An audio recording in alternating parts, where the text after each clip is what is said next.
বাড়িতে সুন্দর বাথরুম আছে, কিন্তু বাচ্চারা একটি সুইমিং পুল চায়, তাই তারা সব সময় বাবাকে বিরক্ত করতে থাকে। শেষে বাবা বাচ্চাদের কাছে হার মানেন এবং বাথরুমটিকে নতুনভাবে তৈরি করার সিদ্ধান্ত নেন।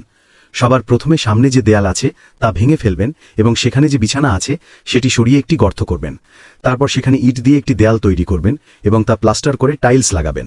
এই জায়গায় জল ভর্তি করা হবে, যা বাচ্চাদের জন্য একটি ছোট সুইমিং পুল হবে। পাশে একটি র‍্যাক তৈরি করা হবে, যেখানে শ্যাম্পু ও তোয়ালে রাখা যাবে। পাশাপাশি ছাদটিকে একটু সুন্দরভাবে সাজানো হবে এবং দুটি ছোট ছোট ঘর তৈরি করা হবে, যেখানে টাইলস লাগানো হবে।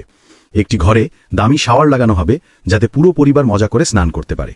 পাশের দেয়াল কেটে একটি র‍্যাক তৈরি করা হবে, যেখানে বাবা তার শ্যাম্পু ও কন্ডিশনার রাখতে পারবেন। অন্য ঘরে একটি অটোমেটিক টয়লেট সিট লাগানো হবে এবং দেয়াল কেটে একটি র‍্যাক তৈরি করা হবে, যেখানে টিস্যু পেপার রাখা যাবে।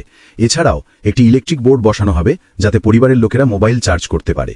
দুই ঘরেই কাঁচের দরজা লাগানো হবে এবং সামনের দেয়ালে একটি মজবুত লোহার ফ্রেম তৈরি করা হবে, যা ভালো স্ক্রু দিয়ে দেয়ালে লাগানো হবে। এর ওপর টাইলস লাগিয়ে দুটি ওয়াশ বেসিন বসানো হবে। পাশাপাশি একটি বড় আয়না লাগিয়ে তার পাশে একটি র‍্যাক তৈরি করা হবে, যেখানে স্ত্রী তার সমস্ত জিনিস রাখতে পারবেন।